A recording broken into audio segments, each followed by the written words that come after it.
ఈరోజు మనం మనిషి ప్రేమకు దైవ పరీక్ష అనే పాఠాన్ని నేర్చుకుందాం.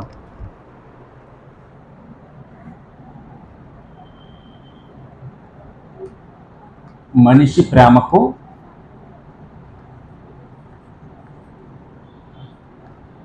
దైవ పరీక్ష.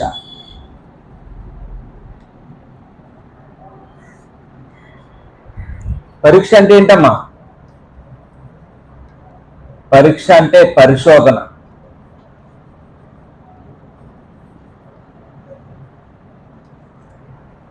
పరిశోధించడాన్ని, తనిఖీ చేయడాన్ని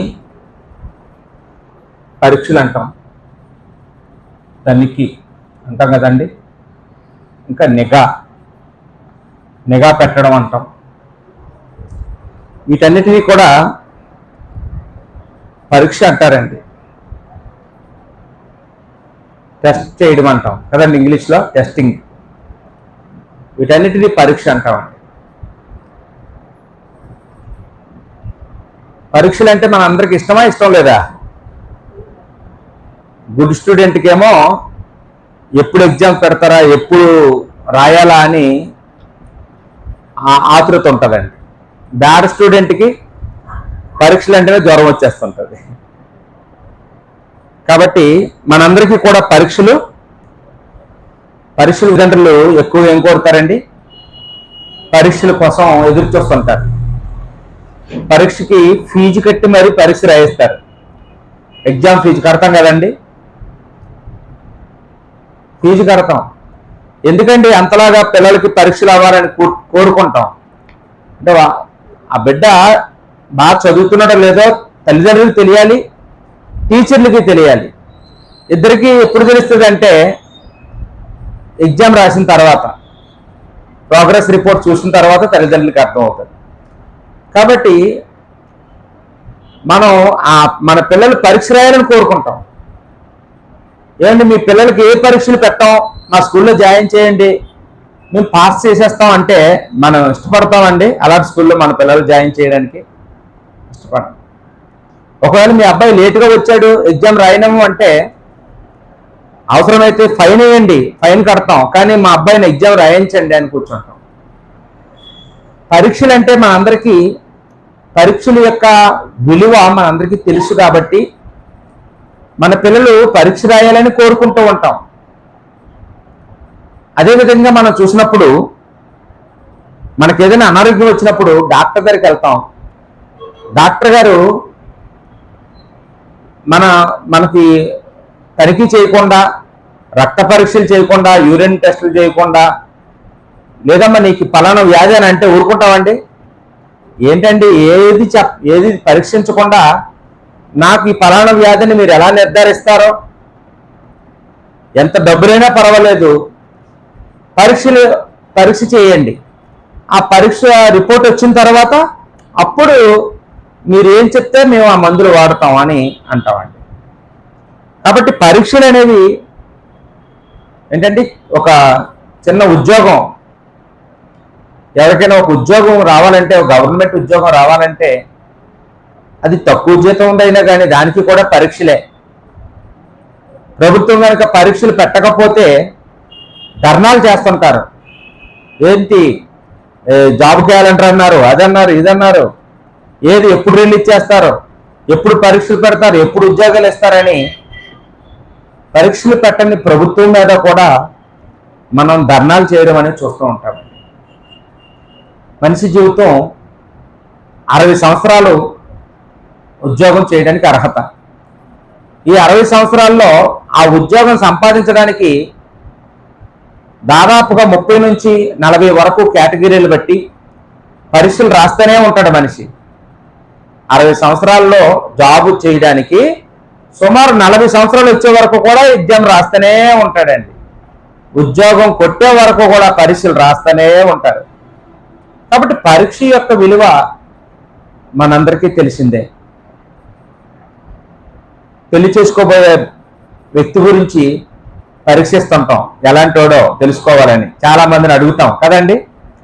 అతను ఎలాంటోడు, మంచోడా కాదా, అలాగే అమ్మాయి ఎలాంటిది అని పరీక్షిస్తామండి.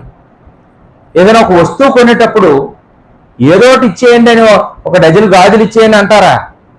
అక్కడికి వెళ్ళి కూడా అన్ని పట్టుకొని నొక్కు చూసి ఒక 100 చీరలు ఎంచుతారు, ఒక చీర కొంటారు. పరీక్ష లేకుండా మన దైనందిక జీవితం గడవట్లేదండి. ప్రతిరోజు ప్రతి వ్యక్తితో కూడా మనం ఏం చేస్తున్నామండి? పరీక్షిస్తాం. తాతయ్య మనవాడిని పరీక్షిస్తుంటాడు. బిస్కెట్ల ప్యాకెట్, చాక్లెట్ల ప్యాకెట్ తెచ్చి మనవడి చేతికి ఇస్తాడు. తాతయ్య నాకు పెట్టవా అంటాడు. ఎందుకండి అలా అడుగుతున్నాడు? అతను పెడితే తినేద్దామని కాదు, నా మనవడికి నా మీద ఎంత ప్రేమ ఉందో తెలుసుకుందామని తాత మనవడిని టెస్ట్ చేస్తుంటాడండి. అలాగా ప్రతి ఇంట్లోనూ కూడా మనందరినీ మరో వ్యక్తిని పరీక్షిస్తూ ఉంటాం. అది మనకి చాలా ఇష్టం, అది మంచిదని అనిపిస్తుంది. కానీ దేవుడు మనిషిని పరీక్షిస్తాడంటే, దేవుడు మనిషిని పరీక్షించడం ఏంటండి? దేవుడు ఎందుకండి మనిషిని పరీక్షించడం? అది మనకి కష్టంగా ఉంటుందండి. దేవుడు కూడా మనిషిని పరీక్షిస్తాడా? పరీక్షిస్తాడు. ఏదైనా తోటలో ఆదాము హవ్వల్ని పరీక్షించడానికే మంచి చెడ్డల తెలివినిచ్చే వృక్షఫలాన్ని దేవుడు పెట్టాడండి. అంటే వీళ్ళు నా మాట వింటారా, నా ఆజ్ఞని అతిక్రమిస్తారా, నా ఆజ్ఞని అనుసరిస్తారా అని ఆదాము హవ్వలకి దేవుడు టెస్ట్ పెట్టాడు, పరీక్ష పెట్టాడు. వాళ్ళిద్దరే రెండో రోజు ఆ పరీక్షలో ఫెయిల్ అయిపోయారండి. అలాగే ఈ రోజుకి కూడా మనందరి మీద కూడా దేవుడు పరీక్ష పెడుతూ ఉంటాడు. మనకి ఒకటి మాత్రం తెలుసు, మనం అవసరమైనప్పుడల్లా దేవుడికి పరీక్ష పెడుతుంటాం. ఏమండి, మన జీవితంలో అప్పుడప్పుడు దేవుడికి పరీక్ష పెట్టుంటామా? నిజంగా దేవుడా నువ్వు ఉంటే ఈరోజు వర్షం పడకూడదు అనుకుంటామండి. ఏదైనా మనం వ్యవసాయం చేసేవాళ్ళం అనుకోండి, కుప్ప నూరుకున్నాడు వర్షం పడకూడదని కోరుకుంటాం. స్లాబ్ వేసేటప్పుడు వర్షం పడకూడదని కోరుకుంటాం. మన ఇంట్లో ఏదో ఫంక్షన్ చేసేటప్పుడు వర్షం పడకూడదని కోరుకుంటాం. ఏమండి, దేవుడికి చెప్తూ ఉంటారనమాట కొంతమంది, తండ్రి అన్యజనులమైనా మరి మీ నామం నువ్వే మహింపరుచుకోవాలి, నీ నామానికి అవమానం కలగకుండా నువ్వే వర్షాన్ని ఆపాలి అంటారు. అంటే దేవుడు ఉన్నాడని ఆ రోజు వర్షం బట్టి నిరూపించుకోవాలన్నమాట. ఎవరు పరీక్ష పెడుతున్నారండి? దేవుడికి మనిషి పరీక్ష పెడుతున్నాడు. దేవుడికి మనిషి పరీక్ష పెట్టచ్చమ్మా? టీచర్ గారికి పిల్లలు స్టూడెంట్స్ పరీక్ష పెట్టచ్చా? అది విడ్డూరం అవుతుంది. అలాగే దేవుడికి మనిషి ఎప్పుడు పరీక్ష పెట్టకూడదు, మనిషిని దేవుడు పరీక్షించాలండి. అదే న్యాయం, అదే ధర్మం అండి. దేవుడు ఎందుకు మనిషిని పరీక్షించాలనుకుంటున్నాడు? ఎందుకు పరీక్షించాలనుకున్నాడంటే, దేవుడి పట్ల మనకున్నటువంటి ప్రేమ ఏమండి, అది నిజమైన ప్రేమ కాదో తెలియాలంటే దేవుడు మనకి పరీక్ష పెడతా ఉంటాడండి. రోజు కొంతమంది మాటలు చూసినప్పుడు మాటలు ఎలా ఉంటాయంటే, నోటి మాటలతో పాడే పాటలతో దేవుడి పట్ల వారికి ఎంతో ప్రేమ ఉందన్నట్టుగా, దేవుడి పట్ల తనకున్న ప్రేమని మాటలతో వర్ణించలేమన్నట్టుగా చెప్తూ ఉంటారు, గొప్ప గొప్ప మాటలు చెప్తుంటారు. కానీ చేతల దగ్గరికి వచ్చేటప్పటికి, క్రియల దగ్గరికి వచ్చేటప్పటికి ఆ ప్రేమ కనపడదండి. ఆ ప్రేమ ఫెయిల్ అయిపోతూ ఉండడం మనం చూస్తూ ఉన్నాం. ప్రస్తుత సమాజంలో అన్యజనుల గురించి పక్కన పెడితే క్రైస్తవులమైన మనలో కూడా దేవుడి పట్ల ఎంత ప్రేమ ఉందో, దేవుడు ఒకవేళ మనకి పరీక్ష పెడితే ఆ పరీక్షలో మనం గెలుస్తామా ఓడిపోతామా అనేది ఎవరికి వాళ్ళు ఆలోచించేసుకున్నామండి. ఇంతకీ దేవుడు మనిషిని పరీక్షిస్తాడా అంటే, దేవుడు పేరేంటండి? హృదయములను పరీక్షించు దేవుడు. ఒకసారి చూడండి, సామెతల గ్రంథం 17:3 హృదయ పరిశోధకుడు యెహోవాయే అన్నాడండి. సొలొమోను గారు దేవుడి గురించి మాట్లాడుతూ హృదయ పరిశోధకుడు యెహోవాయే. మనుషులు ఎప్పుడు పైరూపాలు పరిశీలిస్తూ ఉంటారు. తెల్లగా ఉన్నారా, నల్లగా ఉన్నారా, అందంగా ఉన్నారా, లేదా పొట్టిగా ఉన్నారా, పొడవుగా ఉన్నారా, ఏంటండి ఇవి పైరూపాన్ని మనిషి పరిశీలిస్తే దేవుడు ఏం చేస్తాడట? దేవుడు దేనికి ప్రాధాన్యత ఇస్తున్నాడు? హృదయానికి. ఆయన పేరేమన్నాడు? హృదయ పరిశోధకుడు యెహోవాయే అన్నాడండి. యెహోవా హృదయాన్ని పరిశోధించేవాడు అని. అదే సామెతల గ్రంథంలో 21వ అధ్యాయం 2వ వచనంలో మనం చూస్తే, సామెతల గ్రంథం 21:2లో యెహోవాయే హృదయములను పరిశీలన చేయువాడు అన్నాడు. యెహోవాయే హృదయములను పరిశీలన చేయువాడు. ఇంకెవ్వరు లేరండి. ఇంకెవ్వరు హృదయాన్ని పరిశీలించే వాళ్ళు లేరు, యెహోవా తప్ప. అందరూ పైరూపాన్నే పరిశీలిస్తారు. యెహోవా ఒక్కడే హృదయాన్ని పరిశీలిస్తాడు అని ఇక్కడ చెప్తూ ఉన్నాడండి. 7వ కీర్తన 9వ వచనంలో, 7వ కీర్తన 9వ వచనం చూస్తే, హృదయములను అంతరింద్రియములను పరిశీలించు నీతిగల దేవా అని ప్రార్థన చేస్తున్నాడండి దావీదు. దేవుడు హృదయాలను అంతరంగాలను పరిశీలించేటటువంటి వాడు అని అంత గొప్ప అవగాహన దావీదుకి కూడా ఉన్నట్టుగా మనము చూస్తూ ఉన్నామండి. అయితే దేవుడు తన పరిశీలన కోసం ఎవరిని వాడుకుంటాడు అని మనం చూస్తే సాతాన్ని వాడుకుంటాడండి. దేవుడు మన హృదయాన్ని పరిశీలించడానికి ఎవరిని వాడుకుంటాడండి? అపవాదిని వాడుకుంటాడు. లూకా సువార్తలో 4వ అధ్యాయం 1-2 వచనాలు చూస్తే అక్కడ యేసుక్రీస్తుని శోధించడానికి దేవుడు అపవాదిని పంపించాడండి. ఆ శోధకుడు అంటూ మొదలు పెడుతున్నాడు. సాతాను గురించి ఏమని వాడబడిందండి? శోధకుడు. ఇప్పటి వరకు మనం దేవుడి గురించి ఏమని చదువుకున్నాం? పరిశోధకుడు. దేవుడు ఎవరమ్మా? దేవుడు పరిశోధకుడు. దేవుడు పరిశోధకుడు. అపవాది పేరేమో శోధకుడు. ఏంటి తేడా? పరిశోధకుడికి శోధకుడికి తేడా ఏంటమ్మా? అంటే పరిశోధకుడు అంటే అర్థం ఏంటంటే టెస్టింగ్ చేసేవాడు అని. టెస్టింగ్. దేవుడేమో టెస్టింగ్ చేస్తుంటాడు.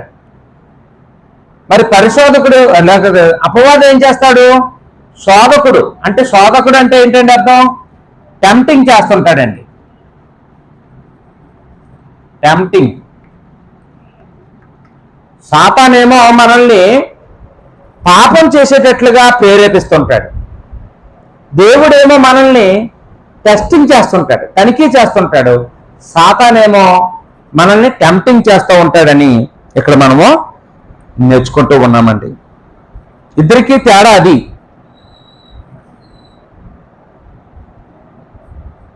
ఇప్పుడు మనం చూసినప్పుడు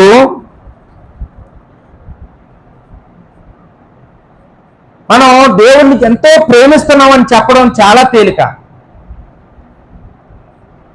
కానీ దేవుణ్ణి ప్రేమిస్తున్నామని పరీక్షలో నెగ్గడం చాలా కష్టం.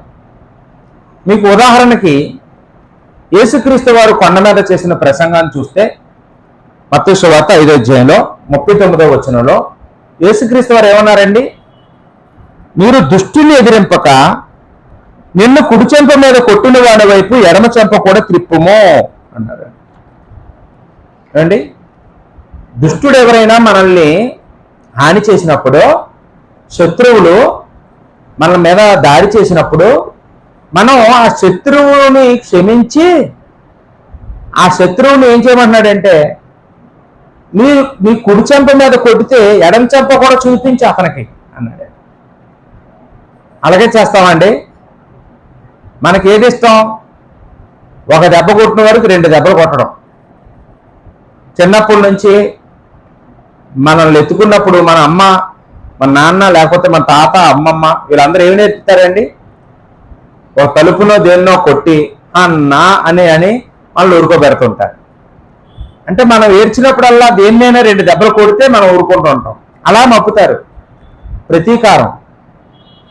ఈ 30 సంవత్సరాలు ప్రతీకారం నేర్చుకుని ఒక్కసారిగా యేసుక్రీస్తు వారి బోధలు విన్నప్పుడు కుడి చెంప మీద కొడితే ఎడం చెంప చూపించమంటే ఎక్కడండి? ఎవరికి సాధ్యం అండి అంటామండి. యేసు ప్రభు అలాగే చెప్పారు, కానీ ఎవరు చేయగలమండి అనుకుంటాం. ఏమండి, మనం చేయలేనివి, మనకు అసాధ్యమైనవి, మనకు చేత కానివి బైబిల్లో దేవుడు ఎప్పుడూ రాయించలేదు. దేవుడు ఏది చెప్పినా అది సాధ్యం. అది సాధ్యమని నిరూపించడానికి యేసుక్రీస్తు వారు శరీరధారిగా రక్త మాంసాలతో మన మధ్యకి ఇచ్చారండి. ఆయన అన్ని చేసి చూపించారు. యేసు ప్రభు చేసినట్లే అపోస్తలులు చేశారండి, ఆదిమ క్రైస్తవులు చేశారు. ఇది అసాధ్యమని మనం అనుకోకూడదు. వాస్తవానికి దేవుడు చెడ్డవాళ్ళ మీద కూడా ఎండని వానని కురిపిస్తున్నాడండి. చెడ్డవాళ్ళకి కూడా భౌతికమైన ఈవులన్నీ ఇస్తున్నాడు. అంటే చెడ్డవాళ్ళకే దేవుడు అన్నీ ఇచ్చినప్పుడు తన పిల్లలకి ఇవ్వడా? తన పిల్లల్ని నష్టపోమంటాడా? తన పిల్లల్ని కష్టాల పాలైపోమంటాడా? ఏమండి, తన పిల్లల్ని ఓడిపోమంటాడా? గెలిపించడా? అంటే ముమ్మాటికి దేవుడు తన పిల్లల్ని గెలిపిస్తాడండి. ఆ గెలుపులో భాగమే, ఆ గెలుపు కోసమే దేవుడు మనల్ని తనిఖీ చేస్తుంటాడు.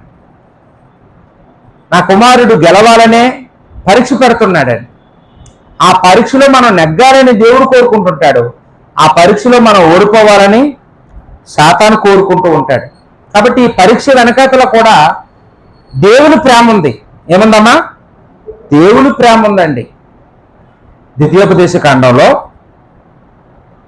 13వ అధ్యాయము 3వ వచనంలో మనం చదివినప్పుడు, యాలయనగా మీరు మీ దేవుడైన యెహోవాను పూర్ణ హృదయముతో పూర్ణ ఆత్మతోనూ ప్రేమించుచున్నారో లేదో తెలుసుకొనుటకు మీ దేవుడైన యెహోవా మిమ్మల్ని పరిశీలించుచున్నాడు అన్నాడు.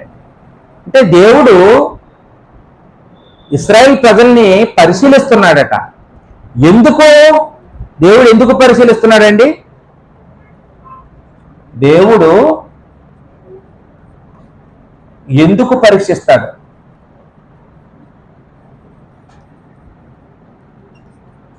దేవుడు ఎందుకు పరీక్షిస్తాడంటే, మనం దేవుని పట్ల పూర్ణ హృదయం కలిగి పూర్ణ ఆత్మతో దేవుణ్ణి ప్రేమిస్తున్నామా లేదో అని తెలుసుకోవడానికండి. అంటే ఒక మాటలో చెప్పాలంటే పూర్ణం అంటే ఏంటంటే అర్థం? సంపూర్ణం. సంపూర్ణం అంటే 100% లేకపోతే 100% దేవుణ్ణి ప్రేమిస్తున్నామో లేదో తెలుసుకున్నట్టుకు.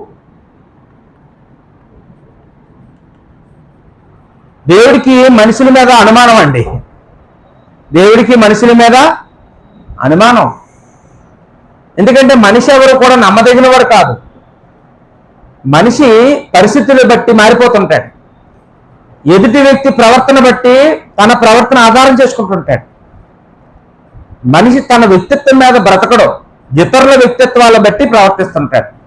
కాబట్టి మనిషి మీద దేవుడికి అనుమానం.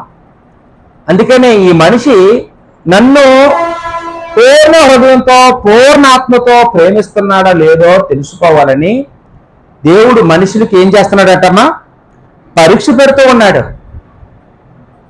కొత్త నిబంధనలో లేకపోతే యేసుక్రీస్తు వారి దగ్గరికి ఒక యవనస్తుడు వచ్చి ఒక ప్రశ్న వేశాడండి. మత్తయి సువార్త 22వ అధ్యాయం 36వ వచనం నుంచి 37వ వచనం వరకు చూస్తే, ధర్మశాస్త్రంలో ప్రధానమైన ఆజ్ఞ ఏదండి అని అడగడానికి వచ్చాడు ఆయన. ఏంటంటే అతని ప్రశ్న ఏంటి? ధర్మశాస్త్రం ఉంది కదండి, అందులో 613 ఆజ్ఞలు ఉన్నాయి, వీటిలో ప్రధానమైన ఆజ్ఞ ఏంటి అని అడిగాడు. అప్పుడు యేసుక్రీస్తు వారు తరువు చేయకుండా వెంటనే చెప్పిన సమాధానం ఏంటండి? నీ పూర్ణ హృదయముతోనూ, నీ పూర్ణ ఆత్మతోనూ, నీ పూర్ణ మనసుతోనూ నీ దేవుడైన ప్రభువును ప్రేమింపవలను అన్నదియే అన్నాడండి. అంటే దీని అర్థం ఏంటి? సగం సగం దేవుణ్ణి ప్రేమించడం కాదు నైనా, సగం దేవుణ్ణి సగం మనుషుల్ని ప్రేమించడం కాదు, సగం డబ్బుని సగం దేవుణ్ణి ప్రేమించడం కాదు, సగం అందాన్ని సగం దేవుణ్ణి ప్రేమించడం కాదు, పూర్ణ హృదయంతో, పూర్ణ మనసుతో, పూర్ణ ఆత్మతో నీ దేవుడైన ప్రభువుని నువ్వు ప్రేమించాలి. అదే ధర్మశాస్త్రంలో ఉన్న ఆజ్ఞలన్నిటిలో ప్రాముఖ్యమైనది అని, ప్రధానమైనది అని ఇక్కడ మనకు చెప్తూ ఉన్నాడండి. ఏమండి, నిజంగానే మనం కనుక ఒకవేళ మన జీవితాలు మార్చుకొని అన్నిటికంటే అందరికంటే దేవుణ్ణి ఎక్కువ ప్రేమిస్తే ఇంకా మనం దేన్నైనా ద్వేషిస్తామండి, దేన్నైనా నిర్లక్ష్యం చేయగలుగుతాం, దేన్నైనా మర్చిపోగలుగుతాం. ఇంకా ఆ స్థాయికి రాలేదు కాబట్టే కొన్ని వదులుకోలేకపోతున్నాం, కొందరిని వదులుకోలేకపోతున్నాం.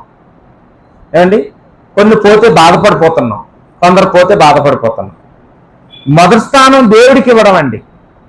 అది దేవుడు అన్ని కాలాల్లోనూ మనిషి దగ్గర నుంచి కోరుకుంటూ ఉన్నాడు. కానీ మనిషి ఎప్పుడు ఆ స్థాయిలో దేవుడికి కనపడటం లేదండి. ఇప్పుడు దేవుడు వేటి ద్వారా మనల్ని పరిశీలిస్తాడో చూద్దామండి. దేవుడు వేటి ద్వారా మనిషిని పరీక్షిస్తాడు? వేటి ద్వారా దేవుడు మనిషిని పరీక్షిస్తాడు? బైబిల్లో మనం చూసినప్పుడు పిల్లల ద్వారా లేకపోతే కుటుంబం ద్వారా దేవుడు మనిషిని పరీక్షిస్తూ ఉంటాడండి. కుటుంబాన్ని ఇచ్చింది దేవుడే, పిల్లల్ని ఇచ్చింది దేవుడే, ఆ పిల్లల్ని గొప్పవాళ్ళుగా చెయ్యమని బాధ్యతలు అప్పగించింది దేవుడే. కానీ మనం దేవుడికి మొదటి స్థానం ఇస్తామా, మన కడుపును పుట్టిన మన పిల్లలకి మొదటి స్థానం ఇస్తామా అని దేవుడు తనిఖీ చేస్తాడండి అప్పుడప్పుడు. చాలా మంది చూడండి, పిల్లలకు ఒంట్లో బాగోలేదని చెప్పి ఆరాధన చర్చికి రావడం మానేస్తుంటారు. ఏమంటే మా అబ్బాయికి కొంచెం బాగోలేదండి, జ్వరం వచ్చినట్టుందండి, అందుకే చర్చికి రావండి అంటుంటారు.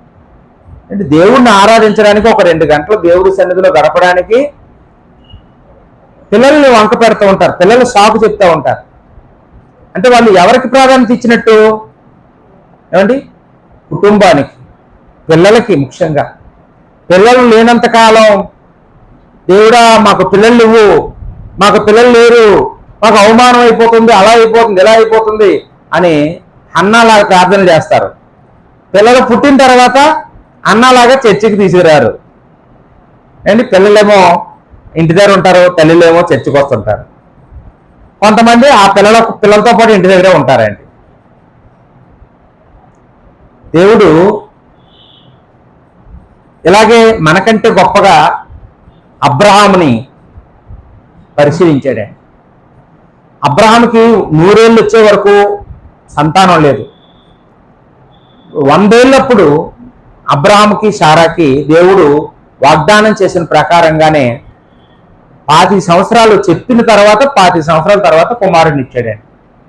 100 సంవత్సరాలప్పుడు పుట్టిన బిడ్డని ఎంత మమకారంగా పెంచుతారండి ఎవరైనా చెప్పండి. లేక లేక ఏమండి, ఎంతో ఎదురు చూడగా దేవుడు బిడ్డనిచ్చాడని ఆ బిడ్డ మీద ఎంతో మమకారం పెంచుకుంటారు, అనురాగం పెంచుకుంటారు, అల్లారు ముద్దుగా పెంచుతారండి. అబ్రహాము కూడా అలాగే పెంచి ఉంటాడు ఖచ్చితంగా, శారమ్మ అలాగే పెంచి ఉంటుంది. సరే, బిడ్డ 10 ఏళ్ళు వచ్చాయి, బిడ్డ బాగా అటు ఇటు వెళ్తున్నాడు, తిరుగుతున్నాడు, చక్కగా పనులన్నీ చేస్తున్నాడు, అందొచ్చాడు రా అనుకునే టైంలో మరలా దేవుడు ప్రత్యక్షమయ్యాడంట. మరలా దేవుడు ప్రత్యక్షమయ్యాడట. చూడండి, ఆదికాండము 22 అధ్యాయం 1 నుంచి 16 వచనాలు మీరు చూస్తే ఇక్కడ దేవుడు అబ్రహాముని పరిశీలిస్తున్నాడండి, పరిశోధిస్తున్నాడు. పిల్లల్లో వాడుకొని. ఎవరినమ్మా? పిల్లల ద్వారా పరిశీలిస్తాడండి.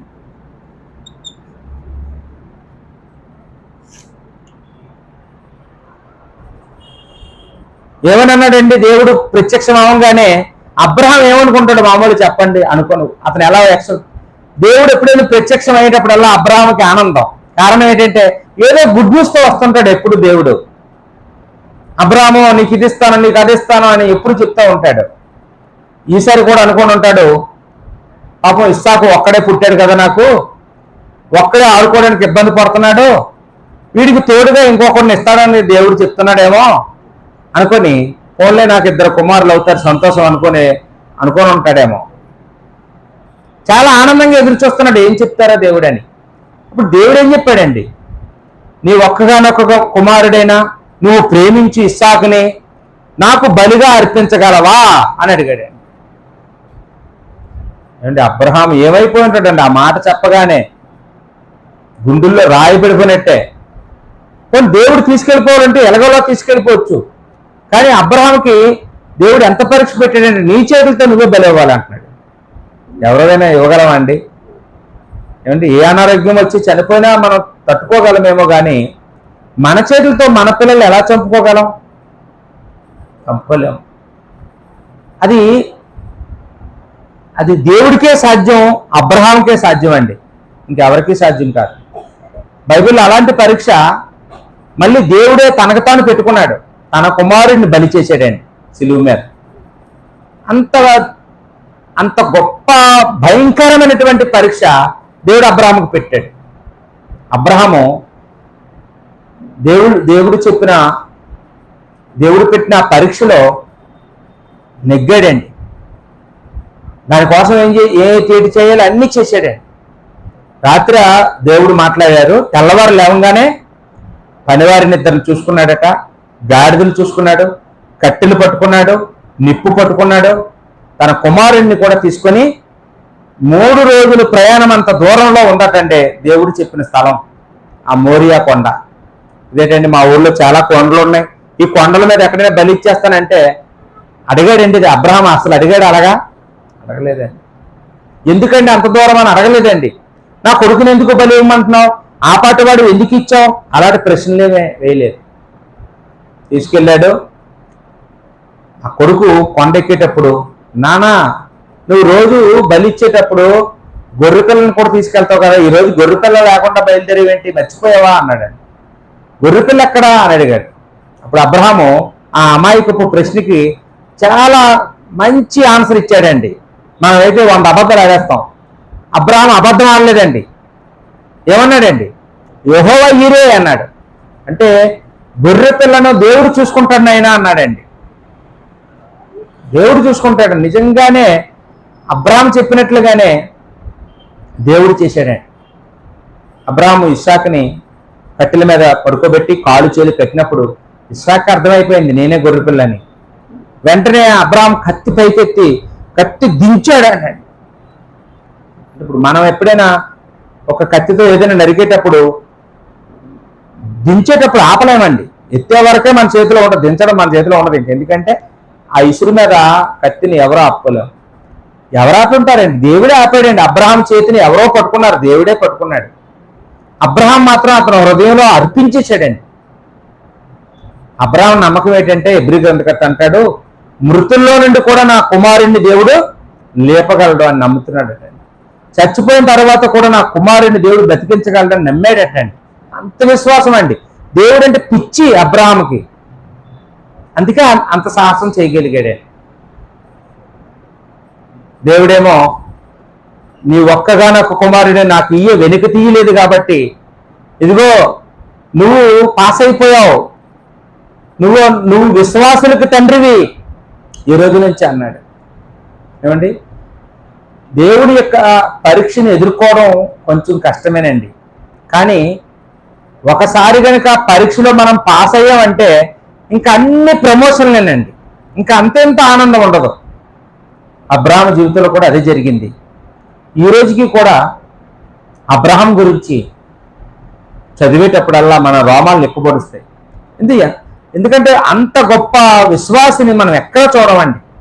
అందుకని విశ్వాసులందరికీ టాప్లో ఆయన కూర్చోబెట్టాడు. ఇంకా అబ్రహాం తర్వాత లేకపోతే అబ్రహాం గురించి మనం ఒకవేళ ఆలోచిస్తే అబ్రహాం స్థానంలో మనం ఉంటే ఏం చేస్తాం ఒకసారి ఆలోచించేయండి అమ్మా. అబ్రహాం స్థానంలో ఒకవేళ మనమే ఉన్నాం, మనకే దేవుడు అలాగా దర్శనంలో కనపడి నీ కుమారుని బలిచ్చే అన్నాడు, లేదా కుమార్తెను బలిచ్చే అన్నాడు, మనం ఏం చేస్తాం చెప్పండి? తెల్లారు లేచాక ఏటమ్మా వెంటనే దేవుడిని మార్చేస్తాం.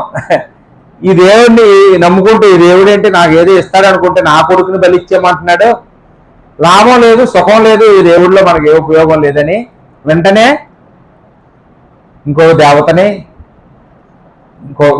ఇంకొకరిని నమ్ముకోవడం మొదలు పెడతామని ప్రస్తుత సమాజం అలాగే ఉందండి. కానీ అబ్రహాములో యథార్థత కనపడుతుందండి.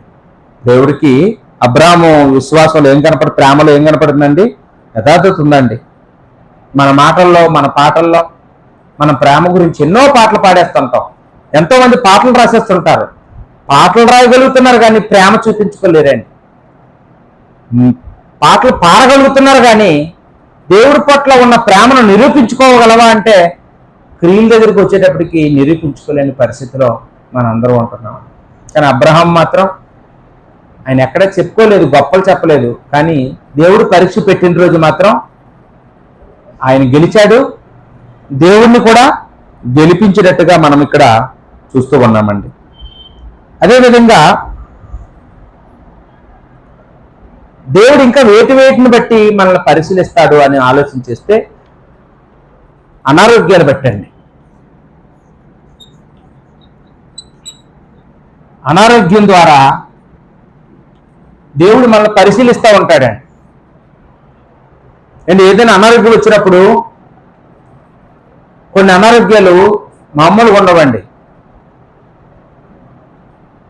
ఎవరు బంధువులు కూడా చూడడానికి రారు, కుటుంబ సభ్యులు కూడా దగ్గరికి రారు, ఒంటరి బ్రతుకు అనుభవించవలసి వస్తుంది. ఆ నొప్పులు భరించలేక, ఆ బాధలు అనుభవించలేక, నిద్ర పట్టక, తిండి తినలేక, మందులు వేసుకోలేక అండి మన మీద మనకే అసహ్యం పుట్టి అసలు ఎందుకు ఈ బ్రతుకు అని చాలామంది చనిపోతుంటారండి. అలాంటప్పుడు కూడా ధైర్యంగా విశ్వాసంగా దేవుడు చెప్పిన పనులన్నీ చేసుకుంటూ దేవుణ్ణి చెయ్యి విడిచిపెట్టకుండా బ్రతికిన వ్యక్తి ఎవరు ఉన్నారంటే మనకి బైబిల్ చరిత్రలో యోబు కనపడతారండి. యోబు భక్తుడి గురించి ఆ యోబు గ్రంథం దేవుడు రాయించాడు. యోబుకట విస్తారమైన ఆస్తుంది, 10 మంది సంతానం ఉన్నారు, మంచి పేరుంది ఆ తూర్పు దేశపు జనులందరిలో. అతనే గొప్పవాడు. అంత గొప్పవాడు అయి ఉన్నాడని దేవుడు ఏం చేశాడంటే ఆ యోబుకి పరీక్షించాలనుకున్నాడండి. ఆ యోబుని ఎలాగైనా పరీక్షిద్దాం అంటే దేవుడికి అన్నీ తెలుసు కదా, యోబు గురించి ఎందుకు పరిశీలించడం? దేవుడికి అందరి గురించి తెలుసండి, మనందరి గురించి దేవుడికి తెలుసు. కానీ దేవుడు ఎందుకు పరీక్ష పెడుతున్నాడు అంటే మన గొప్పతనం ఏంటో దేవుడు తెలుసుకోవాలి, మన గొప్పతనం ఏంటో సమాజం అందరూ తెలుసుకోవాలి. అందుకే పరీక్షలండి. యోబు గొప్పతనం అప్పటి వరకు దేవుడికి తెలుసు, అక్కడున్న సమాజానికి పైరూపం గురించే తెలుసు. కానీ యోబు హృదయం ఎలాగొందో తెలియదు. ఆస్తిపరుడని తెలుసు అందరికీ, 10 మంది పిల్లలకు తండ్రి అని తెలుసు, మంచి మంచి పేరుందని తెలుసు. కానీ దేవుడి పట్ల అతనికి ఎంత ప్రేమ ఉందో సమాజానికి తెలియదు. అతను ఎంత యథార్థవంతుడో ఎంత నీతిమంతుడో ఎవరికి తెలియదు. అది తెలియజేయడానికే దేవుడు యోబుకు పరీక్ష పెట్టాలనుకున్నాడు. అపవాదిని పిలిచాడు, అపవాదికి యోబు గురించి చెప్పాడు, అపవాదిని రెచ్చగొట్టాడు దేవుడే ఒక మాటలో చెప్పాలంటే. అప్పుడు అపవాది ఏం చేశాడంటే, అయితే నేను ఆ యోబు దగ్గరికి వెళ్తాను, ఆ యోబు యొక్క సంతానాన్ని అతని యొక్క ఆస్తిని నువ్వు గనుక నా చేతికి అప్పగిస్తే నీ ముఖం మీద నేను తిడతాడు అన్నాడు యోబు. లేదు, యోబు అలాంటి వాడు కాదు, కావాలంటే అతని ఆస్తిని సంతానాన్ని నీ చేతికి అప్పగిస్తున్నానంటే వెళ్ళి ఒకే రోజు ఆస్తి పోయింది, పిల్లలందరూ చనిపోయారు. యోబు ఏమైనా తిట్టాడండి? అది యోబు గ్రంథంలో 1వ అధ్యాయము 21 నుంచి 22 వచనాలు చూస్తే అక్కడ యోబు మాటలు రాయబడ్డాయండి. యెహోవా ఇచ్చెనో, యెహోవా తీసుకునేనో, యెహోవాకు మహిమ కలుగును గాక అన్నాడటండి. ఈ మాటల్లో ఎక్కడా కూడా దేవుడు అన్యాయం చేశాడని ఆయన అనలేదు అని గ్రంథకర్త చెప్తూ ఉన్నాడండి. అప్పుడు మరలా సాతాను ఈ దేవుడి దగ్గరికి వెళ్ళాడు. ఇప్పుడు దేవుడు అన్నాడు, ఏం బాబు ఇప్పటికైనా అర్థమైందా యోబు గొప్పతనం? ఇంకా సాతాను ఇంకా ఓటమిని అంగీకరించడం లేదు. లేదండి, ఆస్తి పోతే మళ్ళీ సంపాదించుకుంటాడు, పిల్లలు చనిపోతే మళ్ళీ పెళ్లి చేసుకుంటాడు, లేకపోతే మళ్ళీ పిల్లలకు అంటాడు, పిల్లలు సంపాదించుకుంటాడు. కానీ తన దేహాన్ని కనుక పాడు చేస్తే ఖచ్చితంగా దేహాన్ని అందరూ ప్రేమిస్తారు, దేహానికి ఏదైనా జరిగితే ఎవరు తట్టుకోలేరు, ఖచ్చితంగా నిన్ను దూషిస్తాడు అంటాడు. నా కుమారుడు అలాంటాడు కాదు. కావాలంటే అతని ప్రాణానికి ఏ హాని తలపెట్టకుండా అతన్ని దేహాన్ని ఏం చేసుకుంటావో చేసుకో అంటే, ఈ భూమి మీద ఎన్ని రకాల జబ్బులు ఉన్నాయో అన్ని జబ్బులు యోగుకు వచ్చేలా చేశాడండి సాతాను. అరికాలు మొదలుకొని నడినెత్తు వరకు కూడా చీము కారుతూ చిల్ల పెంకులతో గోక్కుంటూ బూడిదలో కూర్చొని యోగు దుర్భరమైన పరిస్థితిని అనుభవించాడండి. చూడడానికి ఎవరో చుట్టాలు లాంటి వాళ్ళు, స్నేహితులు లాంటి వాళ్ళు వచ్చి కూడా వాళ్ళు సూటుపోటు మాట్లాడుతూ నువ్వేదో పాపం చేసావు అదేదో ఒప్పుకో అని వాళ్ళు అనేవారు అనమాట. ఏమండి, వాళ్ళ మాటలు ఒక పక్కన భరిస్తూ కూడా ప్రార్థన చేసుకోవడం మానేవాడు కాదంటండి, ప్రార్థన మానలేదంట. అప్పుడు యోగు భార్య వచ్చిందండి, వచ్చి దేవుని దూషించి చచ్చిపోవచ్చు కదా, ఎందుకు ఇంకా అలాగ భక్తి, ఇంకా ప్రార్థన, ఇంకా దేవుని స్తుతించడం, పాటలు పాడుకోవడం అవసరమా? నువ్వు చచ్చిపోతే నేను మా పుట్టింటికి వెళ్ళిపోతాను అన్నట్టుగా ఆవిడ రెడీగా ఉంది. కానీ నిజంగా యోగు భార్యని మనం ఒక విషయంలో మెచ్చుకోవాలండి. ఈ కాలపు భార్యలు అయితే ఏమండి, ఆస్తి పోయిన తర్వాత అసలు ఉంటారండి భర్త దగ్గర? పిల్లలందరూ చచ్చిపోతే అసలు ఉంటారా? పిల్లలే లేనప్పుడు ఇంకా నేనెందుకు బతకాలని పోతారు. కానీ అనారోగ్యం వచ్చి జబ్బు పడిపోయినప్పటికీ కూడా భర్తను వదలలేదండి. భర్తను ఎప్పుడు ఎడబాయాలనుకుందండి ఆవిడ? మరణం తర్వాత. మన పెళ్ళిళ్ళలో ప్రమాణం చేస్తుంటాం, వ్యాధి అందు ఆరోగ్యం అందు అని. మరణం తప్ప ఏది ఎడబాయకూడదు. ఆస్తి పోయినా కదలలేదు ఆవిడ, పిల్లలు పోయినా కదలలేదు. భర్తకి అనారోగ్యం వచ్చినా కానీ ఆమె విడిచిపెట్టలేదండి. చనిపోతే అప్పుడు విడిచిపెడదాం అనుకుంటుంది. ఇప్పుడు యోబు అన్నాడు, మూర్ఖురాలు మాట్లాడినట్టు నువ్వు మాట్లాడుతున్నావు అని. ఎప్పుడు నువ్వు ఇలా మాట్లాడలేదు కదా. యోబు భార్య ఎంత క్యారెక్టర్ చూడండి. ఎన్నడూ కూడా ఆవిడ ఇలాగ వ్యతిరేకంగా, దేవుడికి వ్యతిరేకంగా ఎప్పుడు మాట్లాడడం చూడలేదండి అతను. ఎంత సర్టిఫికేట్ చూడండి. మన గురించి ఇంట్లో భర్త అలాంటి సర్టిఫికేట్ ఇవ్వగలడా? ఇది ఎప్పుడు నువ్వు దేవుడికి వ్యతిరేకంగా మాట్లాడవు అని ఎప్పుడైనా అన్నారండి మన ఇంట్లో వాళ్ళు? ఎప్పుడు మూర్ఖురాల్లో మాట్లాడలేదు. ఈరోజు ఎందుకు అలా మాట్లాడావు అని యోగు ఆశ్చర్యపోయాడండి ఆవిడ మాటలకి. మాట్లాడి ఆవిడకు ఒక బోధ చేశాడు. యోగు గ్రంథం 2వ అధ్యాయంలో 7 నుంచి 10 వచనాలు చదివితే అక్కడ ఏమన్నాడండి, మనము దేవుని వలన మేలు అనుభవింప తగిన వారమా, కీడు అనుభవింప తగిన వారము కాదా అన్నాడు.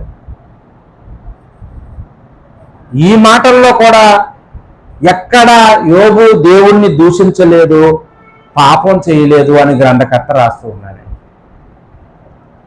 యోబు గారు క్యారెక్టర్ ఏంటండి బాబు? దేవుడేమో అతన్ని తనిఖీ చేయడానికి, అతన్ని పరీక్షించడానికి, అతనికి అనేక రకాలైనటువంటి శ్రమల పాలు చేసినప్పటికీ ఎక్కడ దేవుడి పట్ల ప్రేమ రవ్వంత కూడా తగ్గలేదండి. ఎందుకు ఇలా చేసావు అని, ఉన్నావా ఉంటూ కళ్ళు మూసుకున్నావా అని దేవుణ్ణి నిందించలేదు, దేవుణ్ణి దూషించలేదు. దేవుడి గురించి ఎవరైనా తప్పుగా మాట్లాడితే ఒప్పుకోవటం లేదు. అది భార్య అయినా కానీ నన్నేమో నన్ను నా దేవుడిని అంటే ఒప్పుకోను అంటున్నాడు. అది ఏంటండి అంత ప్రేమ దేవుడు అంటే? పాస్ అయిపోయాడండి, పాస్ అయిపోయాడు. దేవుడు ఏం చేశాడు అతనికి? మరలా అతను పోగొట్టుకున్న వాటన్నిటికీ చక్ర వడ్డీతో, భూచక్ర వడ్డీతో డబల్ డబల్ ఇచ్చేసాడండి. 10 మంది సంతానాన్ని కూడా దేవుడు మరలా ఇచ్చాడు. ఈ రోజుకి కూడా మనందరికీ కూడా ఎవరైనా కష్టాల్లో ఉంటే వాళ్ళు వాదార్చాలంటే ఎవరి గురించి మాట్లాడతామంటే యోబు గురించి మాట్లాడతాం. ఎందుకంటే బైబిల్ చరిత్రలో అన్ని శ్రమలు, అన్ని అనారోగ్యాలు సహించినోడు, నిలబడినోడు ఎవరు లేరండి, యోబు గారు తప్ప. అందుకనే యోబు గురించి మనం ఈరోజు ఆలోచించేస్తున్నాం. యోబు తాను గెలిచాడు, దేవుని గెలిపించాడు అండి. అలాంటి ఒకవేళ మనకే అలాంటి చిన్న అనారోగ్యం వస్తే మన పరిస్థితి ఏంటి? అసలు మనం దేవుడికి ప్రార్థన చేస్తామా? బైబిల్ చదువుతామా? చర్చికి వస్తామా? అసలు ఏమండి? రాకపోయినా పర్వాలేదు, దేవుని దూషించకుండా ఉంటావా? నేను నమ్ముకున్నాను కదా, ఏంటి నా పరిస్థితి, ఇదేం ధర్మంగా ఉందా, ఇదేం న్యాయంగా ఉందా అని అడుగుతామా అడగమా? ఏమండి? దేవుడు ఏదో ఎక్కడో అన్యాయం చేసేసాడనే అనుమానం మనలో ఉండిపోద్దండి. ఎవరో వస్తారు మనం ఓదార్చడానికి, ఆ వచ్చిన వాళ్ళు ఖచ్చితంగా ఆడేలాగే వేస్తారండి. అది ఓదార్చడం రాదు కదా. దేవుడికి కూడా నీతి లేదమ్మా అంటారండి, దేవుడికి కూడా న్యాయం లేదమ్మా, దేవుడు మీ ఆనందాన్ని కళ్ళుతో చూడలేకపోయాడమ్మా. ఆ మాటలు అనేటప్పటికీ వెంటనే మనకి కూడా చిన్న సందేహం ఏర్పడుతుంది. ఇవన్నీ సాతాను మాటలు అనుకోవండి, మన మీద అభిమానంతో మాట్లాడుతున్నారు అనుకుంటాం, దేవుడికి దూరం అయిపోతుంటాం. కాబట్టి ఇవన్నీ ఎందుకు రాయించాడంటే దేవుడు మనకి బుద్ధి బోధ కలగడానికండి. బుద్ధి బోధ కలగడానికి, మనల్ని ఎవరైనా మనల్ని అలా శోధించడానికి మన దగ్గరికి ఎవరైనా వచ్చినప్పుడు, మన కష్టాల్లో ఉండేటప్పుడు మనల్ని ధైర్యపరచడానికి వచ్చి మనం శోధిస్తారు కొందరు. అప్పుడు మనం ఏం చేయాలండి? ఎన్ని పరీక్షలు అనుకోవాలి. యోబు మాట్లాడినట్టుగా మనం మాట్లాడాలి. యెహోవా ఇచ్చాడు, యెహోవా తీసుకున్నాడు అనాలి. యోబు మాట్లాడినట్టే మాట్లాడాలి. ఇంకో మాట మన నోటమ్మడి వచ్చిందంటే దేవుడి పట్ల మనకేం లేనట్టమ్మా? ప్రేమ లేనట్టే. ఇంకా మనం చూసినప్పుడు దేవుడు ఇంకా ఎలాగ మనల్ని శోధిస్తాడు అంటే, స్త్రీలను స్త్రీ వ్యామోహం ద్వారా శోధిస్తుంటాడండి.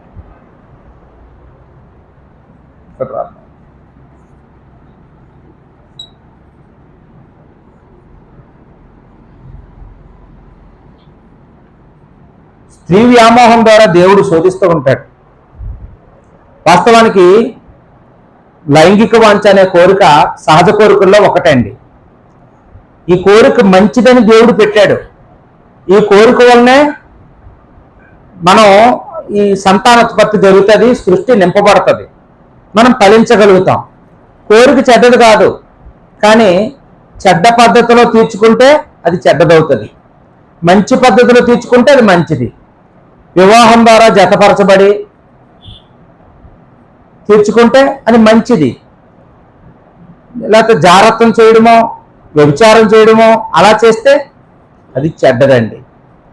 ఈ కోరికని సాతాను వాడుకుంటున్నాడు అనమాట. వాడుకొని ఏం చేస్తాడండి?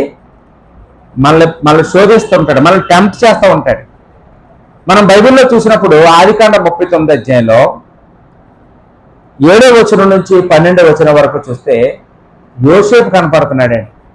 యోసేపును పట్టుకున్నాడండి. యోసేపు ఎంత గొప్పవాడండి, ఎంత విశ్వాసి. యోసేపు పేరు చెప్పగానే బాల్యంలో పాస్ అయిపోయాడు, యవ్వనంలో పాస్ అయిపోయాడు, వృద్ధాప్యలో పాస్ అయిపోయాడు. అతను ఎక్కడ ఒక్క రిమార్క్ మనం చూడలేమండి. ఎక్కడ అతనిలో చిన్న లోపం కనపడదు మనకి. భూతద్దం పట్టుకుని వెతికిన యోసేపులో ఎక్కడా కూడా మోసం ఉండదు, ఎక్కడ అన్యాయం ఉండదు, ఎక్కడ చిన్న అబద్ధం ఉండదు. కల్తీ లేని మనిషి అండి యోసేపు. భక్తిపరుడు. అతను ఎంత భక్తిపరుడు అని దేవుడికి తెలీదా? దేవుడికి తెలుసు. కానీ ఎందుకు అతనికి పరీక్షలు? ఏమండి? అతను గొప్పతనాన్ని లోకమంతటికి తెలియజేయడానికి. అతని గొప్పతనం దేవుడికి తెలుసు, కానీ ఎవరికి తెలియజేయాలి? ఈ లోకానికి కూడా తెలియాలి, అతన్ని అమ్ముకున్న వాళ్ళకి తెలియాలి, అతని తల్లిదండ్రులకి తెలియాలి, సమాజానికి తెలియాలి, అన్యులకి తెలియాలి. అందుకనే దేవుడు ఏం చేశాడండి, సాతానికి అప్పచెప్పాడు యోసేపుని. సాతాను వెళ్ళి ఆ పొతిఫరు భార్యలో ప్రవేశించాడు. ప్రవేశించి, నేను నీ యజమానురాలిని కాబట్టి నువ్వు నా కోరిక తీర్చాలని కూర్చుంది. అప్పుడు యోసేపు ఏం మాట్లాడాడో చూడండి. ఎంత ఘోరమైన దుష్కార్యము చేసి దేవునికి విరోధంగా పాపం కట్టుకుందనా అన్నాడు. ఏంటండి, పొరుగువాడు భార్యని ఆశించడం దుష్కార్యం అన్నాడు, చెడ్డ కార్యం, ఇది దేవుడికి విరోధం, ఇది పాపం మూట కట్టుకోవడం, నేను చెయ్యను అన్నాడట. ఆమె దగ్గర నుంచి ఆమె తన వస్త్రాలు, పై వస్త్రాలు పట్టుకుంటే వస్త్రాలు ఆమెకు వదిలేసి పరిగెత్తి పారిపోయాడటండి. నడవలేదు, పరిగెత్తాడు, పాపానికి దూరంగా పారిపోయాడండి. అండ్ ఈరోజు మనమైతే పాపం దగ్గరగా పారిపోతుంటాం. యోసేపు పాపాన్ని విడిచిపెట్టి పాపం అతనికి అంటుకోలేనంత దూరం పారిపోయాడండి. పాపానికి దొరకకుండా పారిపోయాడు. దేవుడు సంసోనుని అలాగే ఎన్నుకున్నాడు. సంసోను గొప్పతనాన్ని కూడా అందరికీ తెలియజేయాలనుకున్నాడు. సంసోను ఒక న్యాయాధిపతిగా, ఒక బలవంతుడిగా పుట్టిస్తే, ఇశ్రాయేలుకి న్యాయాధిపతిగా ఉండడానికి చేస్తే సంసోను ఏమైపోయాడండి, దెలీలా మాయలో పడిపోయి, ఆమె ప్రేమలో మత్తులో పడిపోయి తన జీవితాన్ని సర్వనాశనం చేసుకున్నాడండి. అంటే సంసోనుకి కూడా శోధకుడు శోధించాడు, సంసోను పడిపోయాడండి. యోసేపు పడలేదు. అంటే అది పరీక్ష అనుకున్నాడా? పరీక్ష అనుకుని ఉంటే సంసోను కూడా గెలిచేవాడు. యోసేపు ఏమో ఇదంతా దేవుడు నన్ను పరీక్షిస్తున్నాడు, ఇదంతా అపవాదిగాడు చేసే మాయ, నేను దేవుణ్ణి గెలిపించాలి, సాతాన్ని ఓడించాలి అనుకున్నాడు. యోసేపు ఏం చేశాడమ్మా, దేవుణ్ణి గెలిపించాడండి. ఈరోజు మనకి కూడా అలాంటి పరీక్షలు వస్తున్నాయి. ఇవాళ టీవీలో మనం చూసేవన్నీ అపవాది పెట్టే శోధనలేనండి. సెల్ ఫోన్లో మనం ఒంటరిగా ఉండేటప్పుడు మనం ఏం చూస్తున్నాం, అదే మన నిజస్వరూపం. ఏం చూస్తున్నారు, దేన్ని చూడడానికి ఇష్టపడుతున్నాం, అదేనండి పరీక్ష. ఆ పరీక్షలో ఏమైపోతున్నామండి, నోటుతోనేమో దేవుణ్ణి ఎంతో ప్రేమిస్తున్నాం అంటున్నాం, క్రియల దగ్గరికి వచ్చేటప్పటికి ఏంటంటే దేవుడు పెట్టే పరీక్షలో నిజంగా ప్రేమిస్తున్నాడో లేదో చూద్దాం, ఎన్ని మార్కులు వస్తాయో చూద్దాం అంటే 0. ఏంటంటే మన ప్రోగ్రెస్ రిపోర్ట్ ఎలాగుంది, 0. ఎక్కడో దగ్గర పడిపోతున్నాం, దేవుడు పెట్టే పరీక్షల్లో ఫెయిల్ అయిపోతున్నామండి. ఇంకా మనం చూసినప్పుడు దేవుడు ఇంకా దేని ద్వారా మనల్ని పరీక్షిస్తాడు అంటే ధనం.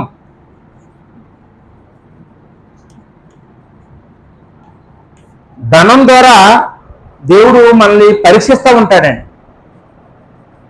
వాస్తవానికి డబ్బు చెడ్డది కాదు, ధనాపేక్ష చెడ్డది. 1 తిమోతి పత్రిక 6:10 ధనాపేక్ష సమస్త కీడులకు మూలం అన్నాడు. ధనాపేక్ష మూలం. ఇందాక మనం చెప్పుకున్నట్టు యోబు గారు, అబ్రహాము, వీళ్ళందరూ ధనవంతులేనండి. అప్పటికి భూమి మీద ఉన్న వాళ్ళందరికంటే ధనవంతులు. కానీ వాళ్ళు చెడ్డ పనులు ఏం చేయలేదు. నిద్రపోకమ్మా, సరిగా కూర్చో.